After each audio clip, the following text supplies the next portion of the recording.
Hello, welcome to White Birch Tarot and Astrology. This reading is for Pisces. It's a mid-July reading, so it's for 2 or 3 weeks. And I'm doing this, when I turned on my computer, it said midnight, so exactly midnight. So it's the beginning of the 15th, I guess, July 15th. So if anybody's watching from France, happy Bastille Day yesterday. Anyway, so this is for Sun, Moon, Rising. I sometimes watch my Mars and Venus placements as well, if you know your chart. And I've been telling people that I will help them find their charts. And then I thought to myself, why don't I just do a video showing people how to do it so you can do it yourselves? So I got this set up, and I think I can do it. I think if I put this in front like this with my cell phone on it, I believe I can show you how to do it. I was going to do one tonight, possibly, and then I think I might do something else instead, but I will do it the next few days. But I got into something and it said, this is not safe. Someone's trying, so I turned it off real quick. So I don't know what that was about, but anyway, this is for Sun, Moon, Rising, and possibly Venus and Mars. And again, if you don't know your chart, you can email me, but I'm thinking I'm going to do this how-to video in a few days. I think that'll work. And if you will excuse me for 1 second, I forgot to turn on the air conditioning. I will be right back.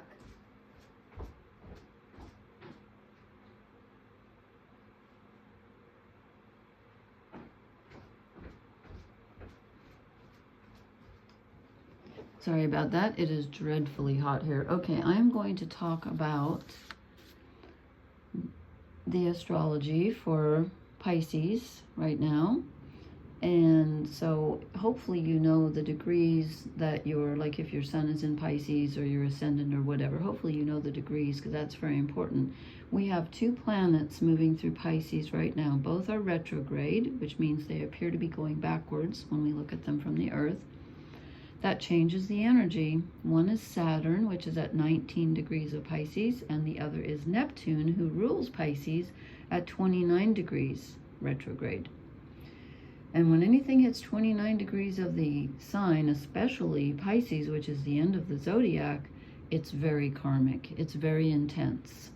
So I would imagine that you've been feeling, I would have guessed some very heavy energy. And then I pull these amazing cards for you. I'm like, wow, you got the best reading of the bunch. It was a pretty heavy, overall heavy reading for everybody. There were like 2 signs that got good stuff. I think it was you and Virgo. Wait, is that true? I need to keep a note, as if I need another notebook. I need to keep track of this. Oh, anyway. So let me tell you, so in a couple of days, we're going to have the planet Mars is going to be exactly conjunct, which means together with the planet Uranus. Mars rules Aries, Uranus rules Aquarius. They're both together in Taurus. They're going to meet at 26 degrees. And that's a very volatile combination. And if you watch the news, you know something very interesting happened here in the U.S. yesterday. And I was looking online, and I was going to look at Donald Trump's birth chart, but somebody else beat me to it. And so I was listening to this woman, and sure enough, this landed on a very important point in his chart. It's astounding how accurate this stuff is, truly. So anyway, we're going to have Mars conjunct Uranus. Mars rules the physical body. It can also rule desires and sexuality. And Uranus is sudden change. And when they're in Taurus, which is the earthiest of the earth signs, it can be rather dangerous. It can be accidents and, you know, like sudden physical changes. And I'm not trying to scare anybody. You guys are not Taurus. But if you have any planets in Taurus, especially at around 26 degrees either side, just be careful. That's all I'm saying. Just be careful. Doesn't mean anything bad's going to happen. In fact, it could mean you could have a sudden stroke of good luck and meet the love of your life, you know, that someone you're really attracted to. Mars is physical desire and attraction. It doesn't have to be negative, but that's a very volatile energy.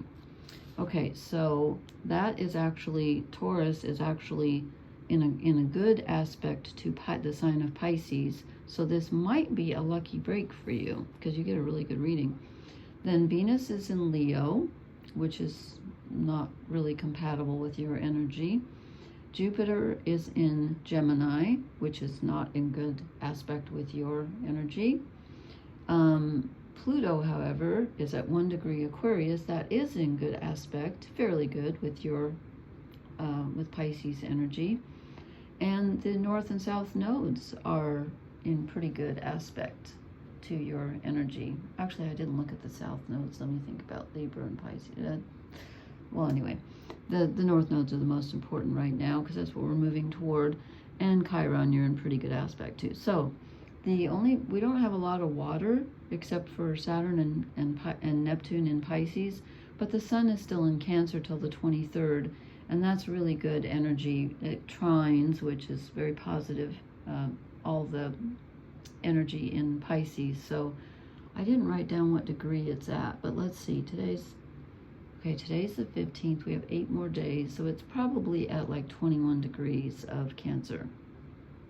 So if you have any planets around 21 degrees of Pisces, the sun's in good aspect. But of course, the sun moves very quickly. It moves a degree a day.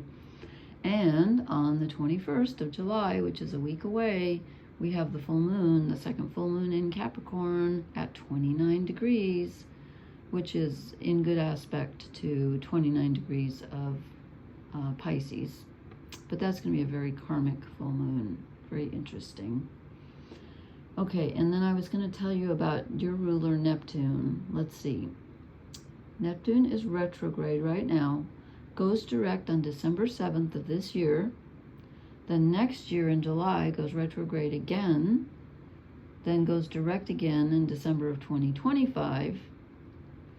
And then in 2025, from April to October, Neptune's actually in the sign of Aries, but then goes retrograde again. I didn't write them all down, so it doesn't matter. But what I'm trying to say is Neptune has been moving through Pisces since 2011 and will finally exit Pisces and not return on January 26th of 2026. Yeah. So 15 years of Neptune moving through your sign. So I imagine things are different now than they were then, as they usually are in that length of time. But still, I bet you're feeling it. Let me know how it feels, because I know, Pluto moved through my sign, Capricorn. Whew, that was tough. But you have an outer planet that rules you, which is moving through your sign. So anyway, let me get to the cards before I blather on forever about the astrology. And you get a really good reading. It's very interesting, and I hope I didn't mess up with the overall energy cards because I kept drawing. But we start out, I'm using the Wildwood, is that what they're called? Yeah, the Wildwood Tarot. Okay, and the first 4 cards are overall energy, career, just life in general. The next 4 are romance, okay? So starting with your overall energy, we get the 3 of Cups, which is joy, happiness with others and friends, and I'm very glad to hear that for you. So this must be, hopefully, a happy time for you. And then we get another very similar card, the 8 of Wands, which is generally movement, but in this deck, it's hearth fire, so it's being with your tribe, which goes along very well with the 3 of Cups. So it's a good time to get together with friends and have some fun. It's a good time to meet people. And if you do, then we get the 2 of Cups, which is, they're calling it attraction. And sometimes this can be, like harmony within yourself, but this looks to me like a very definite romance card, and we're not even to the romance cards yet. So you might meet someone in this group of people that you're associating. You can put yourself out there, because, good grief, we got a flaming heart. So, yeah, you might spot somebody or meet somebody that interests you. That's very interesting. And then we get the Knight of Swords. Arrows are swords in this card. The Hawk, and this is focus. This is focusing intently with mental energy on what you want. And you know, he's looking back, he's looking toward this attraction. I wonder if this is the, if you see someone that really interests you and they just grab your attention so much that that's all you can think of. I mean, this is a very focused mental energy card, and it's looking backwards towards the Two of Cups. So you're focused on something. It doesn't have to be romance. If it isn't for you, then it's something else that you really have found that you desire, that really floats your boat, okay? Then I'm moving down to the romance row, and the first card I get is the Great Bear, which in the other decks, as number 20, is Judgment, which is interesting because that means you're considering, when you think about relationships, you're considering past, present, and future. Oh, I just noticed the Big Dipper.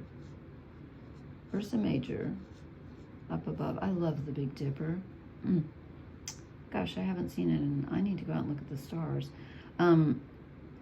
So here comes a little bit of focusing on thinking about kind of summing things up. And of course, with Neptune at the end of your sign, that's all about summing things up and thinking, you know, where am I going? Where have I been? What have I achieved? What do I do now? It's the end of a cycle with, you know, it's the end of a cycle for all of us because it's at the end of the zodiac, but it's especially the end of a cycle for people with Pisces energy.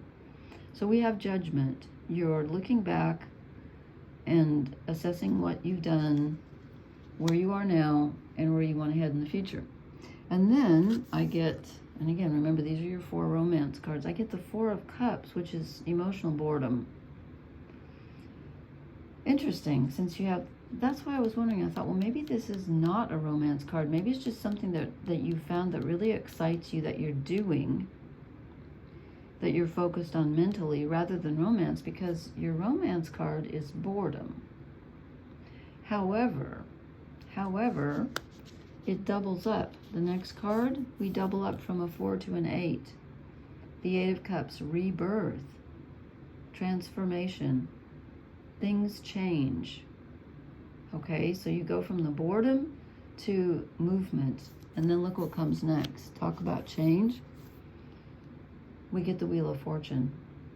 So whatever, excuse me, whatever, I don't know why I get so croaky at night, whatever situation you're in this mental boredom, whether you're in a relationship and you're bored and it's just not going right, or you're alone and you're tired of being alone, whatever situation you're in, it's about to change. It's about to make a turn. And it looks to me like it's a turn for the better, because you get all these great cards, and then you get rebirth, which is always good. It's always good to be reborn. I mean, I don't think we're ever reborn at a lesser stage than we started out. So I would say this is very fortunate for you. You've got some big changes coming, and with Neptune, you know, going to be going back and forth. So when does December 7th, so Neptune's retrograde right now at 29 degrees, goes back, no, sorry, I'm getting it mixed up with Pluto. Does not go into Capricorn, forget that. But I didn't write down the degrees that he gets to, but I think obviously he's still going to be in Pisces because he's clear at 29, but goes direct again on December 7th of this year, then retrograde again, and then it's funny because he goes direct December 7th of this year, and then in 2025 goes direct again on December 10th, so only 3 days different. That's really weird. And again, by April of 2025, Neptune will be in Aries, clear through until October, and then goes back into Pisces again briefly until January 26th of 2026, where he stays in Aries permanently. Well, not forever, but I mean, doesn't go back into Pisces. Okay, so that's your overall. Then your overall and your romance. Then I decided to draw an overall energy card, and I drew this one, which didn't fit at all because I didn't see this. Jealousy, the 3 of Swords. This is heartache. I did not see this unless it's in the past. I don't see this. So I thought, okay, I'm going to draw another overall energy card. I think I drew the wrong one. So I got the Queen of Swords. More swords. A lot of swords going on here. Well, actually, we have a lot of cups. We have more cups than anything else. The only sword we have is the Knight of Swords, so I take that back. But the Three of Swords, if that's true, if I wouldn't misdraw.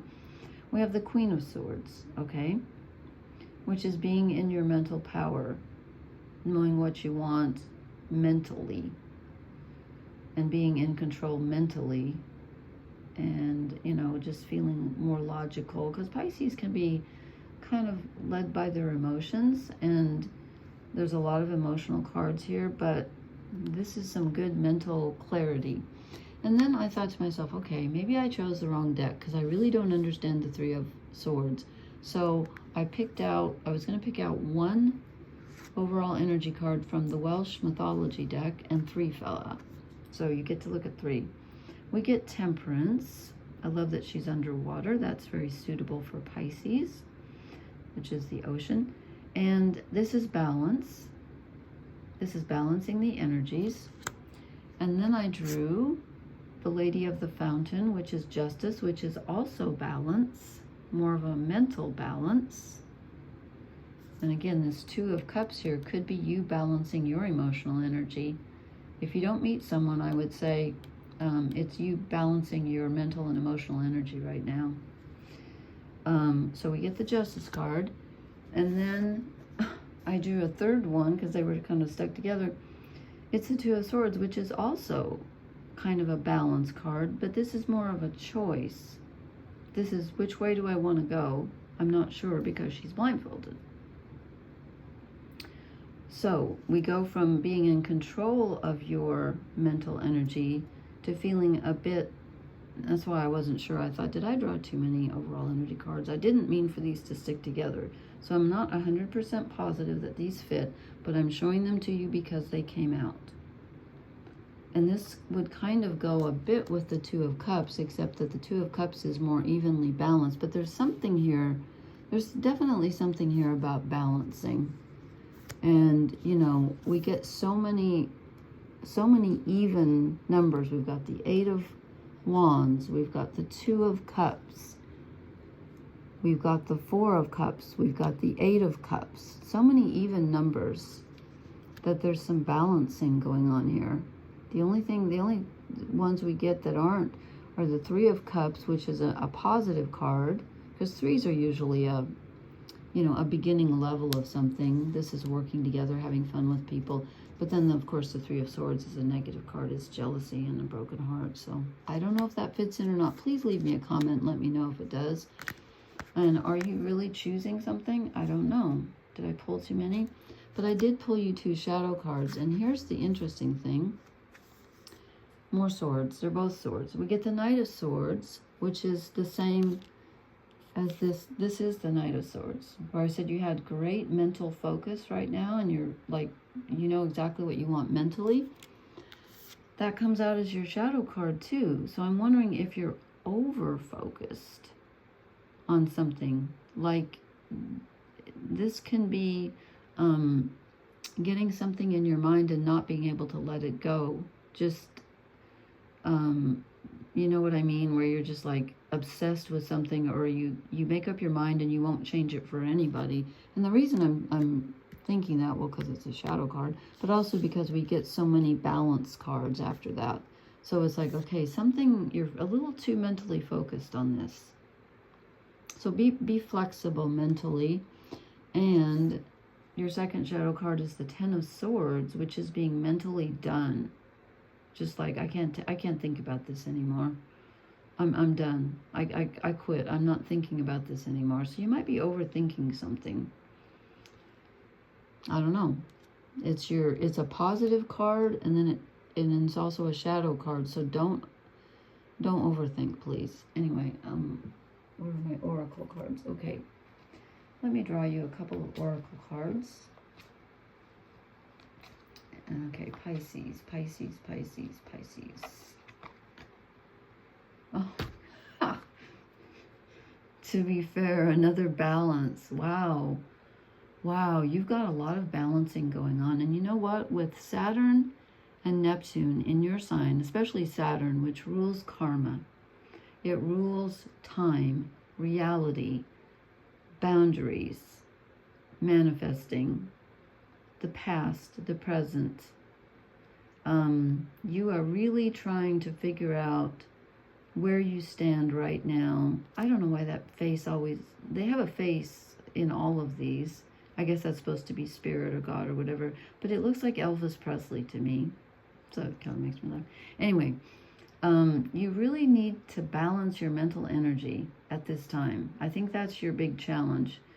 And I would say your emotional energy too, but it looks to me like on an emotional level you're doing okay. It's the mental part that's kind of tripping you up. Okay, let me draw one more oracle card for Pisces, because what is all of this balancing and thinking? Really, time to go? Time to go. Well, the Ten of Swords is letting something go mentally. Again, I don't think this is necessarily, well, I don't know, actually. I take that back. I don't know what it is, because the wheel is major. The Wheel of Fortune is a major change in your life, in your fortune. So this could be letting go of anything. I'm tempted to say it's something mental, but I don't know. And also this bottom card kind of wanted to come out. So I'll just show it to you. Milk and Honey, you get another good card. You get some really good energy going on here. But it's also very challenging because it needs to be balanced. And it's time to let go of something. Probably something from the past. With Saturn in your in your sign. I don't know. You guys tell me. This is a very interesting reading. You get a good reading, but it's challenging at the same time. And I'm not surprised. So please leave me a comment. And hopefully I can get that video out. I hope I can do that without getting trapped like I did tonight in something that said it wasn't, I don't know, I was on my phone. So I think I can do it. I want to show everybody how to get their chart off astro.com. That way you'll know exactly what degree all of your planets are. You can know what houses they're in. You can also know the aspects, but they give them in, you know, in symbol form, so you have to look those up, or maybe I'll make up a sheet. I'll see if I have time. Anyway, so I apologize for the croakiness. That's just the way it goes around here. Okay, thank you for listening. Please leave me a comment and hit the like, share, and subscribe buttons. And I will talk to you next time. And again, this is for like 2 or 3 weeks, mid-July through whenever, okay? All right, blessings. Good night.